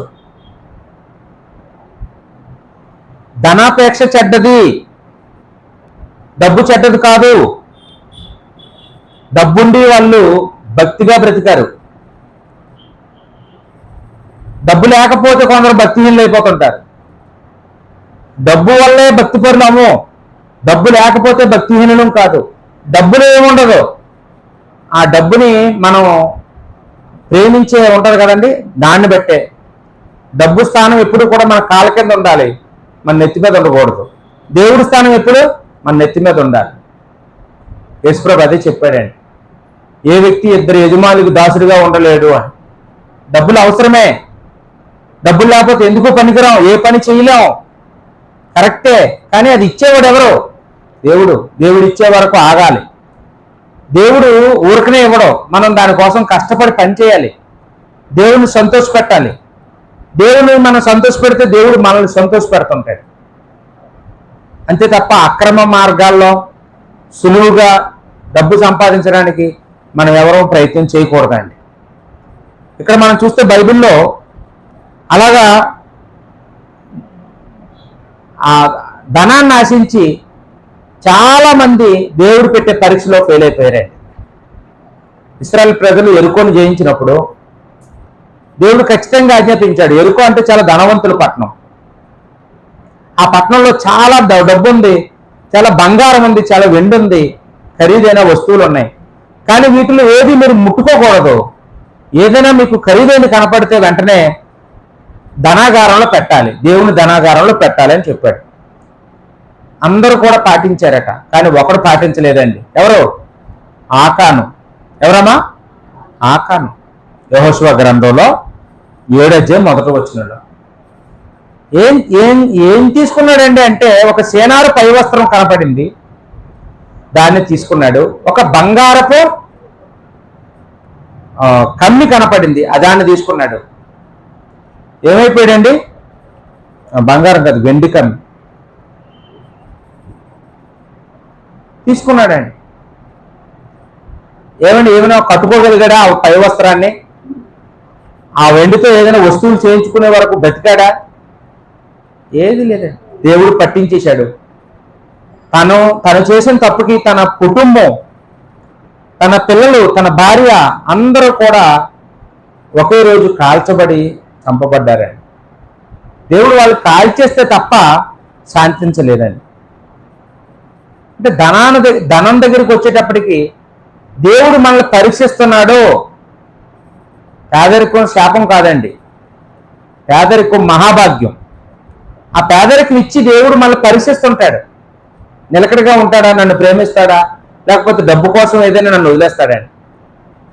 ఒక సేవకుడిగా నేను చాలా మందిని చూస్తుంటాను. ఒకరోజు పనిలోకి వెళ్తే మహా అయితే ఒక 1000 రూపాయలు ఇస్తారు, ఏ పెయింటర్కైనా ఎవరికైనా. ఒక 1000 రూపాయల కోసం ఆరాధన మానేసి పనికి వెళ్ళిపోతారండి. అంటే దేవుణ్ణి ఎంతకి అమ్మేసుకున్నామండి. ఆఫ్టర్ 1000 రూపాయలకి 1000 రూపాయలు వస్తుందని ఆరాధన మానేసి వెళ్ళిపోతామా? ఎంత చీప్గా ప్రవర్తిస్తున్నాం చూడండి. ఇస్కరియోతు యోధ 30 వెండి నాణేలకి, బంగారం నాణేలకి కూడా కాదు, వెండి నాణేలకి యేసుప్రభువుని అమ్మేసుకున్నాడండి. అతను ఎంత ద్రోహో! ఆదివారం ఆరాధన మానేసి పనికిరకొనుడు ఇస్కరియోతు యోధ కంటే ద్రోహండి, కృతజ్ఞత లేనివాడు. కాబట్టి మనం ఎప్పుడూ కూడా దేవుడి సన్నిధి విడిచిపెట్టకూడదండి. మనకు ఏదైనా అనారోగ్యం వస్తే తప్ప, మరణం తప్ప ఇంక ఏది క్రీస్తు ప్రేమ నుండి మనల్ని వేర్చేయకూడదు. అప్పుడు వారమంతా దేవుడు మనకు పనిస్తాడు, మనం సంపాదించుకునే డబ్బులు దీవిస్తాడు, దేవుడు మనల్ని ఆశీర్వదిస్తాడే. బైబిల్లో అలా మనం చూసినప్పుడు గెహాజీ కూడా కనపడతాడండి. గెహాజీకి దేవుడిచ్చిన స్థానం సామాన్యమైన స్థానం కాదండి. బైబిల్లో ప్రవక్తల్లో గురువు శిష్యులు అనే బంధం మనకి ఎక్కడ కనపడుతుంది అంటే ఏలియా దగ్గర కనపడుతుంది. ఏలియా దగ్గర ఎలీషా శిష్యుడు, ఎలీషా దగ్గర గెహాజీ శిష్యుడు. ఇప్పుడు ఎక్కడైనా ప్రవక్తలు అనగానే వీళ్ళు ముగ్గురు పేర్లు రావాలన్నమాట లైన్లో. కానీ ఏం చేసుకున్నాడండి గెహాజీ? ఆ కొంచెం బట్టల కోసం, బంగారం కోసం కక్కుర్తుపడి ఎలీషా ప్రవక్త చెప్పకుండా నయమాన్ దగ్గరికి వెళ్ళి, మా గురువు గారు నన్ను పంపించారు, మాకు చుట్టాలు వచ్చారు, ఇప్పుడు ఇవన్నీ ఇమ్మన్నారు అన్నారు. ఆయన ఏమో సంతోషంగా ఇచ్చేశాడు, ఎంతకాలతో అంత పట్టుకెళ్ళిపో అని. అవన్నీ మోసి తెచ్చుకొని ఎక్కడో దాచుకున్నాడట. ప్రవక్త అడిగేటప్పుడు ఎక్కడికి వెళ్ళావంటే నిజం చెప్పలేదు. కొన్ని దాచుకున్నాడు, నిజం చెప్పాడా? ఏదనంటే కొంచెం అవసరాలు ఉన్నాయి, తీసుకున్నానంటే మరేలా ఉండేదేమో స్టోరీ. కానీ అబద్ధం. ఆ రోజు ఆదాం ఎలా చెప్పాడో అవ్వ ఎలా చెప్పింది అలాగే చెప్పాడు. అబద్ధం చెప్పాడు, నేను ఎక్కడికి వెళ్ళలేదు అని. వెంటనే ఆ నయమానికి వచ్చిన కుష్ఠరోగం ఎవరికి వచ్చేలా చేశాడంటే ప్రవక్త? గెహాజీకి వచ్చేలా చేశాడు. అంటే ఇశ్రాయేలుకి 3వ ప్రవక్తగా ఉండవలసిన వాడు ఏమైపోయాడండి? పతనం అయిపోయాడండి, నాశనం అయిపోయాడు. అతనికి ఒకరికే వచ్చింది అనుకున్నారా కుష్టి? అతని భార్యకి, అతని కడుపును పుట్టిన పిల్లలకి కూడా ఆ హిమము వంటి తెల్లని కుష్ఠరోగాన్ని దేవుడు ఇచ్చేశాడు. ఈ విషయాలన్నీ 2వ రాజుల గ్రంథం 5వ అధ్యాయం 20 నుంచి 27 వరకు మనం చూస్తామండి. కానీ అబ్రహాం అయితే సొదొమ గొమొర్రా పట్టణాన్ని కాపాడడానికి వెళ్ళినప్పుడు ఆ సొదొమ రాజు అంటాడు, అయ్యా మమ్మల్ని కాపాడినందుకు చాలా కృతజ్ఞతలు. యుద్ధనీతి ప్రకారం మేము మా ధనం కూడా మీదే, కానీ మీరు మంచివాళ్ళలాగా ఉన్నారు. మా ధనాన్ని తీసుకెళ్ళిపోయి మా మనుషులు మాత్రం మాకు వదిలేయండి అని బ్రతిమలాడుకున్నాడు. ఇప్పుడు అబ్రహాం ఏమన్నాడండి? ఏమన్నాడమ్మా?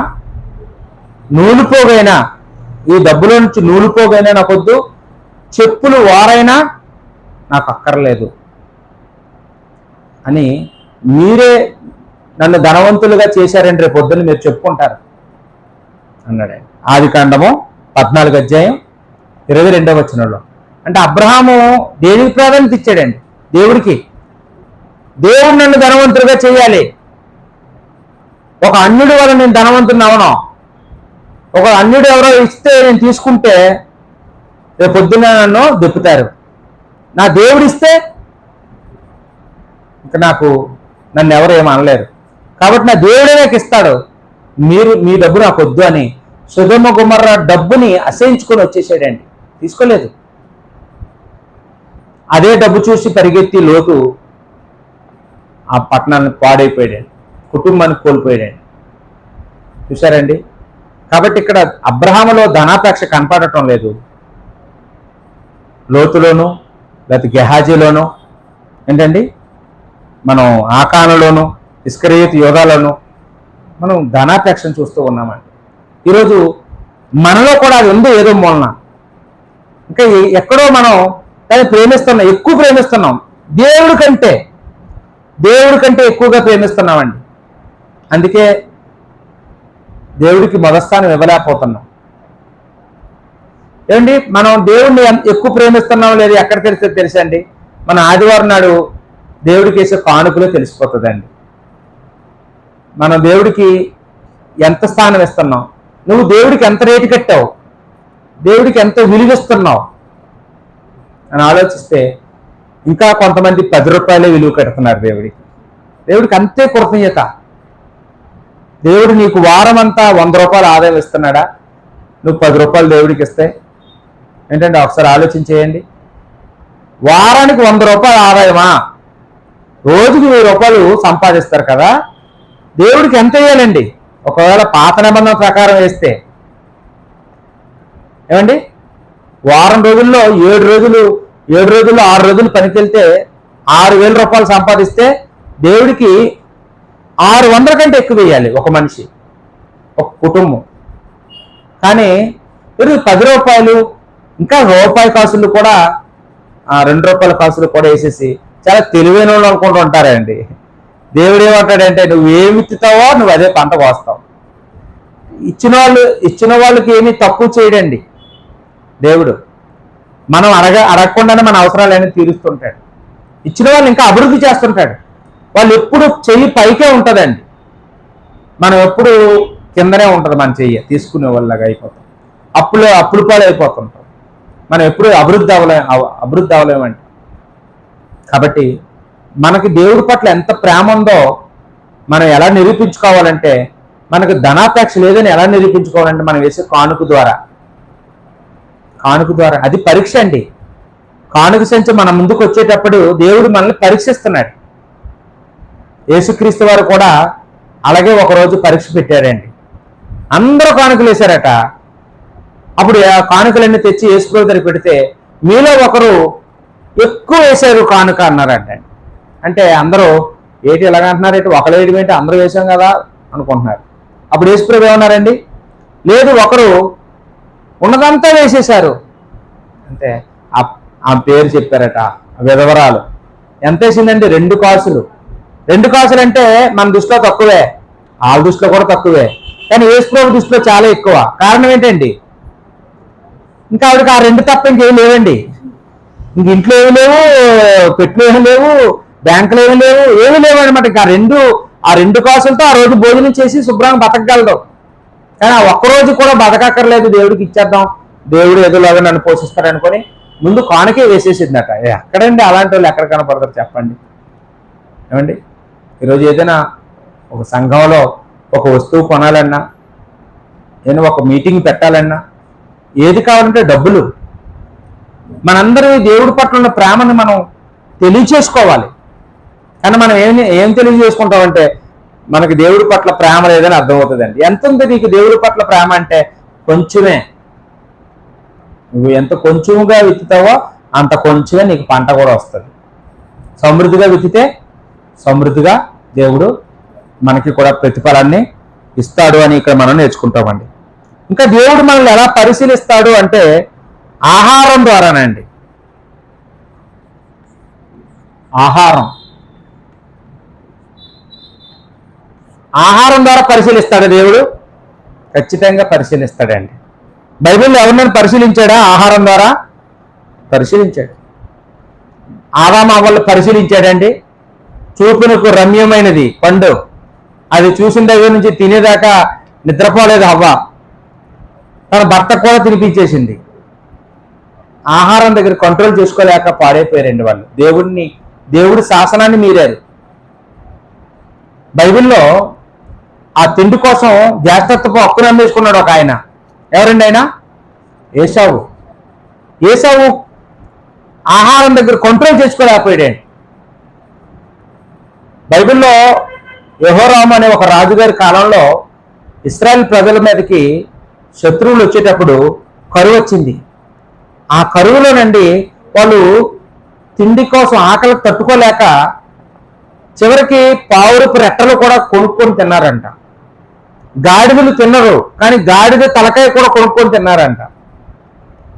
చివరికి జంతువులన్నీ అయిపోయిన తర్వాత మనుషులు తినడం మొదలు పెట్టారు. ఇద్దరు పక్క ఇళ్లలో ఉన్నవాళ్ళు అనుకున్నారట, ఈరోజు నా కొడుకుని చంపేసుకొని తినేద్దాం, రేపు నీ కొడుకుని చంపుకొని తినేద్దాం అనుకున్నారంట. ముందు రోజు ఈవిడు వాటాకి ఈవిడు కొడుకుని చంపేసి కూర వండేసి అందరూ చక్కగా తినేశారంట. మర్నాడు ఆమె కొడుకుని ఆవిడ దాచేసిందంట. నా కొడుకు ఎక్కడికో పోయాడు, నాకు కనపడలేదా అన్నది. ఈ తగువు రాజుగారి దగ్గరికి వచ్చిందండి.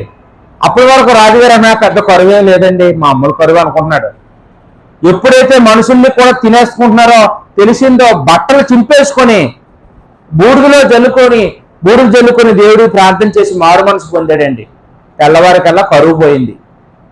అంటే తిండి, ఆకలి ఎంతకో భయంకరమైన కోరికండి, చాలా భయంకరమైన కోరికండి. మనుషులు చంపుకు తిన్నంత భయంకరమైన కోరిక. 2 రాజుల గ్రంథం 6వ అధ్యాయంలో 28వ వచనంలో ఈ సంగతులన్నీ ఉన్నాయి. మీరు తర్వాత ఇంటికి వెళ్ళి ఇవన్నీ చదువుకుంటారని నేను మీకు చెప్తూ ఉన్నానండి. కొత్త నిబంధనలో కూడా సంఘం ప్రారంభించబడిన తొలి దినాల్లో మొట్టమొదటిగా సంఘంలో గొడవ ఎక్కడ వచ్చిందో తెలుసండి? భోజనాల దగ్గరే.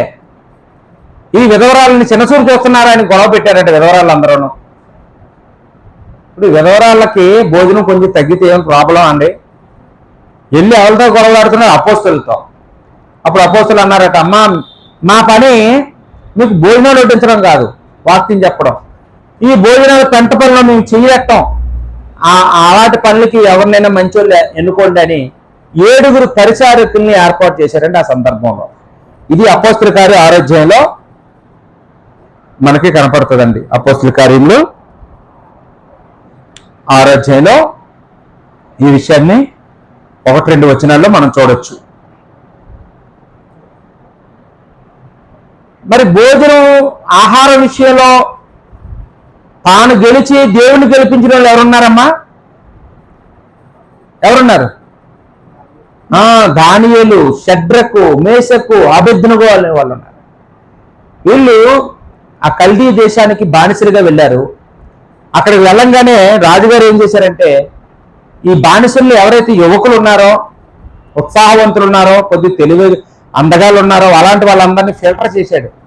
చేసే వాళ్ళకి కల్దీ భాష నేర్పించాలని వాళ్ళు రాజు ఉద్యోగులుగా మార్చుకోవాలని రాజుగారు ప్లాన్ చేశాడండి. తక్కిన వారందరినీ వెట్టి చాకరీలకి వాడాడు. అప్పుడు ఈ సెలెక్ట్ అయిన ప్రజల్లో ఈ నలుగురు యువకులు వీళ్ళు ఎలా ఉన్నారంటే చాలా తీవ్రమైన దేవుడి యందు భక్తి కలిగి ఉన్నారండి. రాజుగారి దగ్గర నుండి ఆహారం వచ్చింది. ఇప్పుడు రాజుగారి ఇంట్లో భోజనం ఎలా ఉంటుందండి? మనం రాజుల హోటల్కి వెళ్తుంటాం, ఆ పేరు చెప్పగానే కొంచెం రుచిగా అనిపిస్తుంటుంది.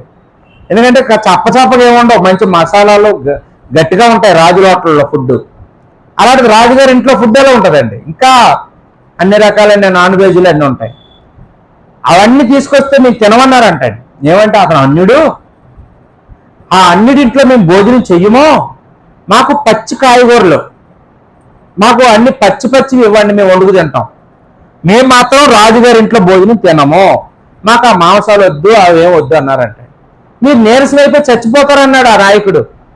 చచ్చిపోయినా పర్వాలేదు, ఒక 10 రోజులు గడివేవ్వండి, 10 రోజుల తర్వాత మా మోకాలు చూడండి, ఆ మాంసాలు తిన్న వాళ్ళు మోకాలు చూడండి అన్నారు. నిజంగానే గొప్ప అద్భుతం దేవుడు చేయించాడండి. వాళ్ళందరికంటే 10 రెట్లుగా వీళ్ళు అందంగా ఉన్నారు, జ్ఞానవంతులుగా ఉన్నారండి. అంటే ఇదంతా మనం ఆలోచించేస్తే వీళ్ళు ఆహారాన్ని కంట్రోల్ చేసుకోగలిగారు కదండి, ఇంకా ఎవరు కనపడతారండి? ఈ విషయం మనకి దానియేలు గ్రంథంలో 1వ అధ్యాయం 8వ వచనంలో కనపడుతుంది. ఇంకెవరమ్మా ఆకలితో ఉండేటప్పుడు కూడా, ఆహారం లేకపోయినప్పుడు కూడా ఓర్చుకొని ఉన్న వాళ్ళు ఎవరున్నారమ్మా? యేసుప్రభు ఉన్నారు కదండి. యేసుప్రభు ఎన్ని రోజులు ఉన్నారమ్మా ఉపవాసం? చెప్పాలి, 40 దినాలండి. అమ్మ ఇక్కడ ఉన్న వాళ్ళు ఎప్పుడైనా మీరు ఎప్పుడైనా ఉపవాసం ఉన్నారా? ఉపవాసం ఉన్నారు. ఉపవాసం అంటే ఎన్ని రోజులు ఉంటున్నారు? ఏంటంటే నేను కూడా ఈ మధ్యకాలం అనకాపల్లి అంటే వెళ్ళి ఉపవాసం ఉంటున్నానండి. ఎంతవరకు తెలుసా అండి? మధ్యాహ్నం 3 వరకు లేదా 4 వరకు, తర్వాత తినేస్తుంటాం. నాకేమో ఇది చదివితే యేసుప్రభు ఏమో 40 రోజులు ఉపవాసం ఉన్నారు, మనమేంటండి అని నేను మాయా మెరాకిలా ఉండగలమంటండి. శాస్త్రవేత్తలు చెప్తున్నారు, ఒక మనిషి తిండి తినకుండా 40 రోజుల వరకు బతకగలడంటండి. 40 రోజుల వరకు నీరసం అయిపోతాడు, కానీ బతకగలడం, చచ్చిపోవడంటే. కానీ మన భయంతో ముందుగా చచ్చిపోతుంటాం. ఏమైపోతున్నాం, మధ్యాహ్నం తినలేదు, ఏమైపోతున్నాం, రాత్రి తినలేదు అని భయంతో మేము చచ్చిపోతాం తప్ప మనం ధైర్యంగా ఉంటే మనం ఉండగలమంటండి. అప్పుడు సాతాను వచ్చి నువ్వు చచ్చిపోతావు, అర్జెంటుగా రాళ్ళు తిను అని అన్నాడండి. రాళ్ళు రొట్టెలు చేసుకొని తిను అని. యేసుప్రభు ఏ వాక్యాన్ని చూపించారండి? ద్వితీయోపదేశకాండంలో దేవుడు చెప్పిన మాటను చూపించారు. మనిషి రొట్టె వలన బ్రతకడు, దేవుని నోటి నుంచి వచ్చే మాట వలన బ్రతుకుతారు అని. అంటే దేవుడు నువ్వు చచ్చిపో అంటే చచ్చిపోతాం తప్ప, దేవుడు నువ్వు బ్రతుకు అంటే బ్రతుకుతాం తప్ప, ఇది తిన్నంత మాత్రాన బతకం, ఇది తినకపోయినంత మాత్రాన చచ్చిపోం అని దేవుడు మాటను హైలైట్ చేశాడండి. దేవుడు యొక్క ఆజ్ఞ గొప్పదని చెప్పాడండి. అంటే ఈరోజు మనకు ఉందండి అలాంటివి, అంత విశ్వాసం ఉందమ్మా? దేవుడు చచ్చిపోమంటే చచ్చిపోతామా? చచ్చిపోమా? ఓ ధనవంతుడు ఏం చేశాడు? నా కొట్లు నిండా కట్టించుకుంటాను, గుడాసు కట్టించుకుంటాను, తిను తాగు అంటే వెర్రివాడు ఈ రాత్రి వచ్చాయంటే ఆ ధాన్యం అతను రక్షించలేదు, ఆ డబ్బు రక్షించలేదు. ఏమండి, దేవుడు వచ్చాయంటే వెళ్ళిపోయాడే లేదా? వెళ్ళిపోవడమే. ఎంతున్నా ఏం ఆపవండి. దేవుడు నువ్వు బ్రతుకు అంటే యాక్సిడెంట్ అయిపోయినాడు కూడా ఇంకొక 20-30 సంవత్సరాలు బతికేస్తాడండి. దేవుడు బ్రతుకమంటే, దేవుడు వచ్చామంటే ఇంట్లో శుభ్రంగా తిన్నోడు కూడా చచ్చిపోతాడు. కాబట్టి మనం ఆలోచన చేయవలసిన విషయం ఏంటంటే, దేవుడు ఆహారం ద్వారా మనల్ని పరిశీలిస్తుంటాడు. చాలా మంది ఇళ్లలో గొడవలు ఎక్కడ వస్తే తిండి దగ్గర వస్తుంటాయండి. ఉప్పు తగ్గిందనో, కారం ఎక్కువైందనో, ఇవాళ కూర లేదనో, ఈ బియ్యం సన్నగా లేవనో, నేను తిన్నానో గొడవలు ఆడుకుంటూ ఉంటారు చాలా మంది. ఏమండి, దేవుడు పరిశీలిస్తున్నాడు అనుకోవాలి. దేవుడు పరిశీలిస్తున్నాడు. బైబిల్లో మాట ఉంటుందండి, ఆహారమును బట్టి దేవుడు పనిని పాడు చేయకండి అని. కొత్త నిబంధనలో ఆహారం వలన దేవుని పనిని పాడు చేయకండి. మనం ఎప్పుడు దేవుడి పనిని ఆహారంతో కంపేర్ చేసుకోకూడదు. ఈరోజు ఎక్కువ క్రిస్టియానిటీలో ఏం జరుగుతుందో తెలుసా అండి? ఎక్కడైనా భోజనాలు పెడతామంటే అందరూ వచ్చేస్తారండి ఆ రోజు. ఈ భోజనాలు ఉండవు, వాక్యం అంటే చెప్తామంటే 2-3 వస్తారండి. దానికి మంచి ఉదాహరణ ఏంటంటే మన బైబిల్ క్లాసే. ప్రతి బుధవారం బైబిల్ క్లాస్కి ఎంతమంది వస్తారండి? 4 లేక 5 అంతే. మరి ఉన్న 30 మంది ఏమైపోయారు? వీళ్ళు ఎప్పుడు వస్తారు తెలుసా? చికెన్ బిర్యానో, దమ్ బిర్యానో, ఎవరైనా మంచి హోటల్ నుంచి తెచ్చిన్నాడు అందరూ వస్తారు. ఏంటి, ఎవరిని దేన్ని ప్రేమిస్తున్నామండి? భోజనాన్ని. అది పరీక్ష అండి. ఆ పరీక్షలో మనం నెగ్గాలి. ఈసారి మాత్రం భోజనాన్ని చూడకూడదండి, దేవుడి పనిని చూడాలి. దేవుడి పని చెయ్యాలి. మనందరి బాధ్యత అండి, మనందరి బాధ్యత అది. ఇంకా మనం చూసినప్పుడు ఇంకా దేవుడు దేన్ని బట్టి పరిశీలిస్తూ ఉంటాడంటే, దేవుడు అధికారం ఇచ్చి పరిశీలిస్తాడండి.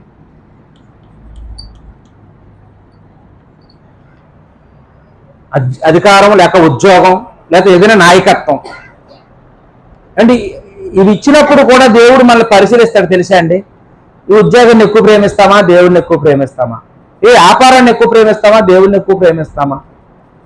ఈ నాయకత్వంలో లేకపోతే ఈ ఉద్యోగంలో చాలా ఆటుపోట్లు ఉంటాయండి. చాలా మంది అందరూ ఉద్యోగం చేయలేరు తెలుసా అండి, రాజీనామా చేస్తుంటారు చేయలేక.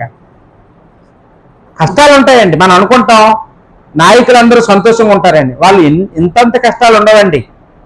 వాళ్ళ కష్టాలని వాళ్ళు అధిగమించలేక చిత్రహింసలు నరకం అనిపిస్తారండి. ఉద్యోగం సంపాదించడానికి సగం కష్టపడితే దాన్ని కాపాడుకోవడానికి మిగతాది కష్టం అంతా సరిపోతుంది. అలాంటప్పుడు దేవుణ్ణి కూడా నిర్లక్ష్యం చేసే ప్రమాదం ఉంది. మనం బైబిల్లో చూస్తే నిర్గమకాండం 17వ అధ్యాయంలో, నిర్గమకాండం 17వ అధ్యాయం 11వ వచనం నుంచి 12వ వచనం వరకు చూస్తే, ఇక్కడ ఇశ్రాయేలు మీదకి అమాలేకీయులు యుద్ధానికి వస్తారు. దేవుడేమో అమాలేకీయుల్ని సంపూర్ణంగా నాశనం చేసామని మోషేకి ఆజ్ఞాపిస్తాడు. అప్పుడు మోషే, అహరోను, హోరు వీళ్ళు ముగ్గురు కూడా ఒక కొండెక్కి ఆ కొండ మీద నుండి కింద జరుగుతున్న యుద్ధాన్ని చూస్తూ ఉంటారు. అప్పుడు మోషే చేతులు ఇలా పైకెత్తగానే ఇశ్రాయేలు జయిస్తుంటారు. మోషే చేతులు ఎప్పుడైతే నిప్పెరతని దించాడో వెంటనే అమాలేకీయులు జయించేస్తుంటారు. అమ్మమ్మ నా ప్రజలు చనిపోతున్నారు, అమాలేకీయులు జయించేస్తున్నారని మళ్ళీ మోషే చెయ్యెత్తితే మళ్ళీ ఇశ్రాయేలు బలవంతులు అవుతారు, వాళ్ళని ఓడేస్తుంటారు. మోషేకి అప్పటికే 100 సంవత్సరాలు దాటిపోయాయి. వృద్ధుడు. సూర్యోదయం మొదలుకొని సూర్యాస్తమయం వరకు 2 చేతులు పైకెత్తుకొని నిలబడ్డాడండి మోషే. ఏమో మీరు ఎప్పుడైనా అలా ఉదయం నుంచి సాయంత్రం వరకు 2 చేతులు మీదకెత్తుకొని దించకుండా ఉండగలరా? ఏమండి, మోషే ఉన్నాడండి. మోషే కష్టాలు చూసి చిన్న సాయం చేయాలని చెప్పి అహరోను ఒక బండ పట్టుకెళ్ళి అతని దగ్గర వేసి ఆ బండ మీద కూర్చోమన్నాడట. మోషే కూర్చొని చెయ్యెత్తు బాబు అని. ఇంకా మోషే కష్టాలు భరించలేకపోతుంటే ఈ అహరోను, హోరు అనేవాళ్ళు ఆ చేతుల్ని వీళ్ళిద్దరూ వెళ్ళి అటుపక్క ఒకరు ఇటుపక్క ఒకరు నిలబడి ఆ చేతిని వీళ్ళు పట్టుకొని ఉన్నారండి, మోసే చేతిని. ఎందుకంటే మోసేకి అన్ని కష్టాలు? ఇశ్రాయేల్ ప్రజల్ని ఎలాగైనా గెలిపించాలి, వీళ్ళు చనిపోకూడదు, వీళ్ళు కనానికి వెళ్ళాలి, వీళ్ళందరినీ కూడా ఆ దేవుడికి దగ్గర చేయాలని మోసే కష్టపడ్డాడండి. నాయకత్వం అంటే అలాగే ఉంటుంది. కొన్ని పరీక్షలు ఉంటాయి. దేవుడు ఇశ్రాయేల్ని కాపాడాలంటే మోసే చేతులు ఇలా ఎత్తితేనే కాపాడుతాడా చెప్పండి? ఆయన అనుకోవాలని ఎవరో చేతులు ఎత్తకుండానే ఇశ్రాయేల్కి విజయం కలుగు చేశాడు కదా ఎన్నోసార్లు. మరి ఆసారి మాత్రం ఎందుకు అలా చేశాడు? అది మోషేకు పరీక్ష. మోషేకు పరీక్ష అండి. మోషే ఆ పరీక్షలో తాను గెలిచాడు, తన ప్రజలందరినీ గెలిపించాడు. ఏమండి, ఈరోజు మనం కూడా మనకు కొన్ని కష్టాలు వస్తుంటాయి, నష్టాలు వస్తుంటాయి, అవన్నీ ఓర్చుకోవాలి, మనం గెలవాలండి. పేతురుని యేసుప్రభు వారు అదే అడిగారండి. పేతురికి ఇచ్చిన స్థానం ఏంటంటే ఒక చేపలు పట్టుకునేవాడు. పేతురు అంటే ఒక జాలరువాడు. మనుషులు పట్టే జాలరుగా నేను చేస్తానన్నాడు. అపోస్తలుడిగా ఎన్నుకున్నాడు దేవుడు. ఎన్నుకున్న తర్వాత యేసుక్రీస్తు వారు ఆ పేతురుతో మాట్లాడుతున్నారు. మనం గత వారం కూడా చెప్పుకున్నాం. యోహాను సువార్త 21:15 పేతురు, నువ్వు అందరికంటే నువ్వు నన్ను ఎక్కువ ప్రేమిస్తున్నావా అని యేసు ప్రభు వారు 3 సార్లు పేతురుని అడిగాడండి. అప్పుడు పేతురేమో అవునండి ప్రేమిస్తున్నాను, నీకే తెలుసు కదా అంటూ ఉంటాయి. అప్పుడు యేసు ప్రభు అతనితో రెప్పలు ఏమన్నారండి, నువ్వు నిజంగా నన్ను ప్రేమిస్తే నా గొర్రెలు మేపు అన్నాడు. గొర్రెలు మేపాలి, నువ్వు నిజంగా నాకు శిష్యుడు అయితే, నువ్వు నిజంగా అపోస్తలుడు అయితే, ఇదిగో నువ్వు నా గొర్రెలు మేపాలి, నా గొర్రెలు కాయాలి అన్నాడండి. అంటే ఇప్పుడు గొర్రెలు అంటే ఎవరో సంఘం, విశ్వాసులు. అంటే విశ్వాసులకి దేవుడు పరీక్షిస్తుంటాడండి. మనం విశ్వాసులకి ఏదండి ఆహారం? వాక్యం. ఈ వాక్యాన్ని మనము సమృద్ధిగా అందించాలి. మనం తెలుసుకున్న విషయాలు 10 మందికి చెప్పాలి. మనం తెలుసుకోవడమే కాదు, ఇప్పుడు మీరు తెలుసుకున్నారు, మీకు ఆహారం అందింది, మరి మీ ఇంటి పక్కలకి, మీ ఇంటి ముందులకి, మీ కుటుంబ సభ్యులకి, మీ బంధువులకి ఎవరు చెప్తారు? మీరే చెప్పాలి. నిజంగా యేసు ప్రభువుని ప్రేమిస్తే యేసు ప్రభు గురించి చెప్పకుండా ఉండగలమండి? ఏంటమ్మా, చెప్పకుండా ఉండగలమా? ఖచ్చితంగా చెప్తామండి. పేతురు చెప్పాడా? అపోస్తల కార్యాన్ని 2 భాగాలు చేస్తే మొదటి 12 అధ్యాయుల్లో కూడా పేతురు పడిన కష్టమే కనపడుతుందండి. పేతురు ఎంత కష్టపడ్డాడో. తర్వాత ఉన్న అధ్యాయాలన్నీ పౌలు గారి కష్టం కనపడుతుంది. 13 అధ్యాయం నుంచి పౌలు గారి పడిన కష్టం. కాబట్టి మనం కూడా అలాగే ఏం చేయాలమ్మా? దేవుడిని ప్రేమించే వాళ్ళం అయితే మనం కూడా అలా ఉండాలి. అప్పుడు ఇంకా దేవుడు ఇంకా ఎవరిని వాడుకుంటాడంటే, చివరగా మనం శత్రువులు కూడా వాడుకుంటాడండి. ఇది ఆఖరి స్థితి అండి. శత్రువులు కూడా వాడుకొని దేవుడు మళ్ళీ పరిశీలిస్తూ ఉంటాడు. శత్రువులు మళ్ళీ పొగుడుతారా? శత్రువులు వచ్చి ఏం చేస్తారండి? మనల్ని అవమానిస్తుంటారు, డిస్కరేజ్ చేస్తుంటారు, మన లోపాలు మాట్లాడడానికి చూస్తుంటారు. అప్పుడు కూడా అది పరీక్ష అనుకోవాలండి. దావీదుని షిమి అనేవాడు వచ్చి చాలా శపించాడండి. వాడు ఒంటరివాడు, ఒక్కడే ఉన్నాడు, సౌలు కుటుంబానికి చెందినవాడు. సౌలు నువ్వే చంపేసావని అబద్ధాలు ఆడుతున్నాడు, నువ్వు నరహంతకుడివి, నువ్వు వచ్చి పో అని ఎలా మాట్లాడుతుంటే, దావీదు వెనకాతలో ఉన్న సైనికులు అతన్ని చంపేద్దాం, అతను చచ్చిన కుక్కలు అంటాడు, నిన్నంటాడా మహారాజుని అని వాళ్ళు చెప్తుంటే, దావీదు ఏమంటాడు తెలుసా అండి? నన్ను దూషించమని, నన్ను శపించమని దేవుడే పంపించాడేమో, ఏమో అతని శాపాలన్నిటినీ దేవుడు ఆశీర్వాదంగా మారుస్తాడేమో, దూషించుకోనివ్వండి, నేను అలాంటి కాదు కదా, అతను వదిలేయండి అంటాడండి. దావీదుకి శత్రువుని క్షమించడం ఎంత ఎంత అనుభవమో చూడండి. ఏమంటే అతను బాల్యం నుండి చూస్తే అన్నదమ్ములు ఎంతగానో ఆయన్ని కష్టాలు పెట్టేవారు. తర్వాత సౌలు దగ్గరికి వచ్చిన దగ్గర సౌలుకు ఎన్నో కష్టాలు పెట్టాడండి. సౌలుని ఎప్పుడు ప్రతీకారం తెచ్చుకోలేదు సౌలు మీద, సౌలు చచ్చిపోయే వరకు కూడా. ఇప్పుడు తన కుటుంబ సభ్యులు, తన కన్న కొడుకులు అబ్షాలోము దావీదుని చంపాలని తిరుగుతున్నాడండి. దావీదు తలుచుకుంటే అబ్షాలోము నిమిషంలో చంపేయగలడు దావీదు. ఎందుకంటే అతని దగ్గర గొప్ప సైనిక బలం ఉంది, మహారాజు. ఆయన ధైర్యంగా ఇంకా యువకులు ఎవరో కొంతమందిని పోగేసుకొని తిరుగుతున్నాడు తప్ప అతని దగ్గర సైన్యం లేదు. కానీ దావీదు ఎందుకు పారిపోయాడండి? కొడుకుతో యుద్ధం చేస్తే కొడుకుని చంపుకోవాల్సి వస్తుందండి. కొడుకుని చంపుకున్నంత దౌర్భాగ్యుడు కాదండి దావీదు. చెడ్డోడైనా దేవుడే అతన్ని తీసేయాలి తప్ప నేను మాత్రం నా కొడుకుని నా చేతులతో చంపుకోకూడదు అనుకున్నాడు. కొడుకునే వెళ్ళుకోమని ఆ రాజ్యం అంతా వదిలేసి అడవిలోకి వెళ్ళిపోయాడండి. నా కొడుకునే క్షమించేశాను, ఈడాపాటు వాడు, వదిలేయండి అన్నాడండి. మనం కూడా క్షమించడం అలవాటు చేసుకుంటేనండి శత్రువుని కూడా క్షమించగలుగుతామండి.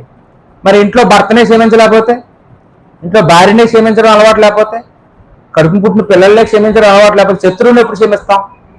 మంచోళ్ళే క్షమించలేకపోతున్నాం, చెడ్డోళ్ళు ఎప్పుడు క్షమిస్తాం? ఒకసారి ఆలోచించేయండి.